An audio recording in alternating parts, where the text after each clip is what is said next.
Hello friends, നമ്മൾ കണ്ടിട്ട് ഇപ്പോൾ 10-12 ദിവസമായി. ഞാൻ കൊറോണയൊക്കെ ആയിട്ട് കിടപ്പിലായിരുന്നു. കോവിഡ് പോസിറ്റീവൊക്കെ മാറി ഇപ്പോൾ നെഗറ്റീവായി. ഞാൻ വീണ്ടും വീഡിയോ എടുക്കാൻ വന്നിരിക്കുകയാണ്. അപ്പോൾ എല്ലാവരുടെയും സപ്പോർട്ട് വീണ്ടും എനിക്കുണ്ടാവണം. അപ്പോൾ നമ്മളിന്ന് പുറമ്പോക്കടുക്കളയിൽ ചെയ്യാൻ പോകുന്നത് പറഞ്ഞാൽ ബട്ടൂരയാണ് ഉണ്ടാക്കാൻ പോകുന്നത്.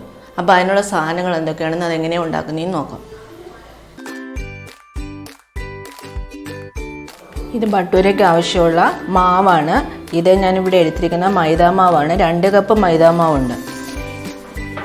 ഈസ്റ്റ് ഞാൻ നേരത്തെ ഇവിടെ എടുത്ത് വെച്ചിരിക്കുകയാണ്. ചെറിയ ചൂടുവെള്ളത്തിൽ ഈസ്റ്റ് ഇട്ട് വന്ന് ഇത് നന്നായിട്ട് പൊങ്ങി വന്നിട്ടുണ്ട്. ഇനി നമുക്കിതെടുത്ത് ഈ മാവിലേക്കൊന്ന് ഒഴിച്ചു കൊടുക്കാം.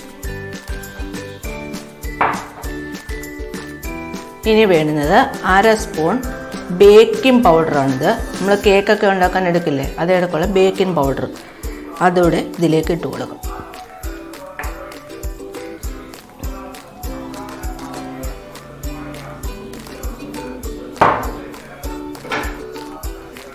ഇനി സൺഫ്ലവർ ഓയിലാണ് വേണ്ടുന്നത്. അതോടെ ഒഴിച്ചു കൊടുക്കും. ഇനി കുറച്ച് തൈര്, അധികം പുളിയൊന്നുമില്ലാത്ത തൈര്, അതൊരു 2 സ്പൂണുണ്ട്.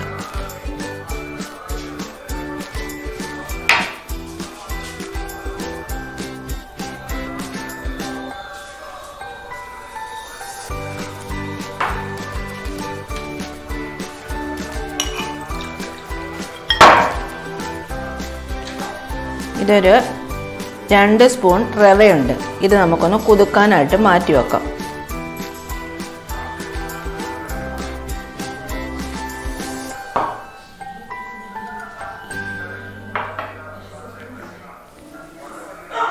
ഇനി ആവശ്യത്തിനുള്ള ഉപ്പ് ഞാൻ ഇവിടെ എടുത്തിട്ടുണ്ട്. നമുക്ക് ഇനി ആവശ്യമുണ്ടെങ്കിൽ ചേർത്ത് കൊടുക്കാം.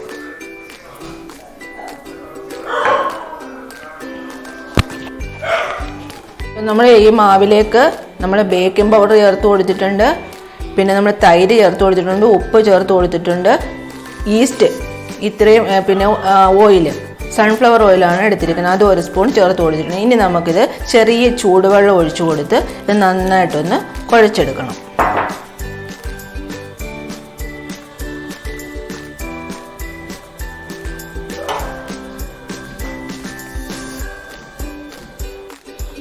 ഇനി നമ്മൾ ഈ കുതിർത്ത് വെച്ച റവയില്ലേ, അതോടെ നമുക്കിതിലേക്ക് ഇട്ട് കൊടുക്കാം.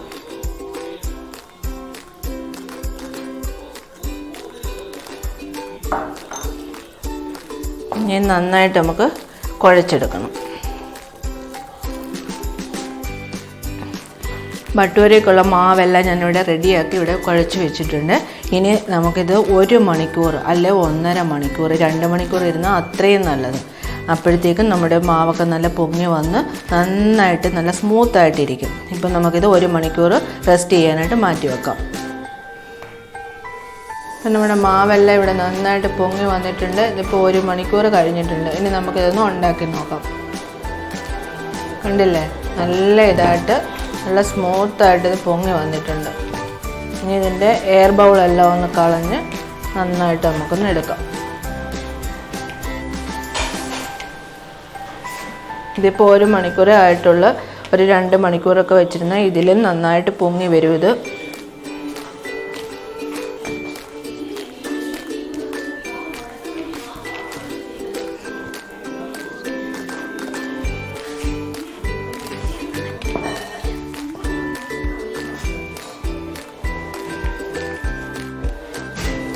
ഈ മാവ് ഇങ്ങനെ നമ്മൾ എടുക്കുമ്പം ഇതിങ്ങനെ വലിച്ചാൽ ഇങ്ങനെ റബ്ബർ ബാൻഡ് പോലെ വലിഞ്ഞു വരണം. ഇപ്പോൾ കണ്ടില്ലേ, ഇത് നന്നായിട്ട് വലിഞ്ഞു വന്നിട്ടുണ്ട്.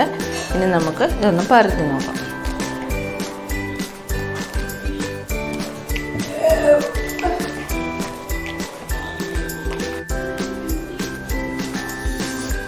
ഇനി നമ്മൾ പരത്താൻ ഉപയോഗിക്കുന്ന ഇതിലേക്ക് കുറച്ച് മൈദയുടെ പൊടി നമുക്ക് ഇട്ട് കൊടുക്കാം.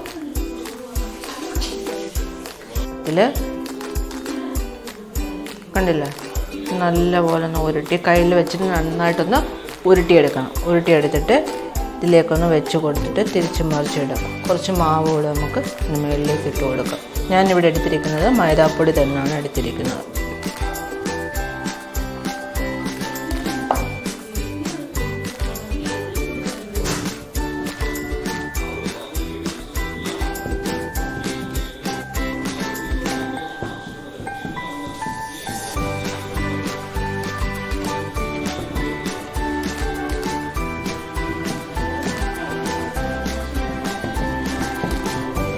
ഇത് നമ്മുടെ സാധാരണ നമ്മൾ ചപ്പാത്തിക്കും പൂരിക്കും ഒക്കെ പരത്തുന്ന പോലെ അല്ല ഇത് പരത്തിയെടുക്കേണ്ടത്. ഇത് എല്ലാ സൈഡിലും ഒരുപോലുള്ള വലിപ്പത്തിലായിരിക്കണം. അതുപോലെ എല്ലാ സൈഡും നല്ല തിക്നെസ്സായിട്ട് തന്നെ ഇരിക്കുകയും വേണം.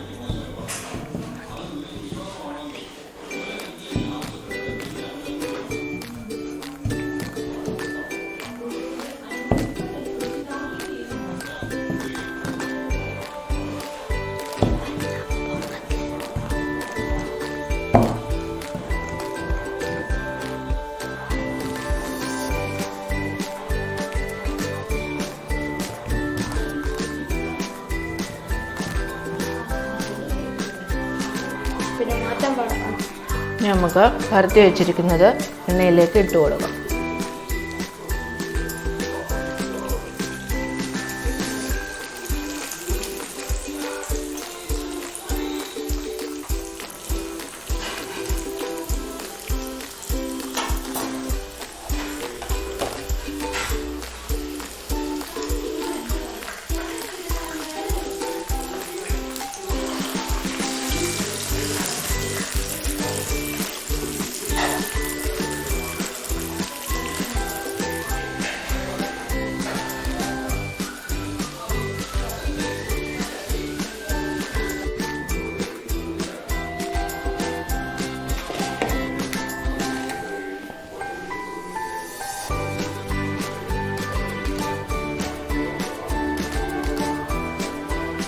അപ്പം നമ്മൾ ബട്ടൂര എല്ലാം ഇവിടെ നന്നായിട്ട് പൊള്ളി വന്നിട്ടുണ്ട്. ഇനി നമുക്കിതൊന്ന് മുറിച്ച് നോക്കാം.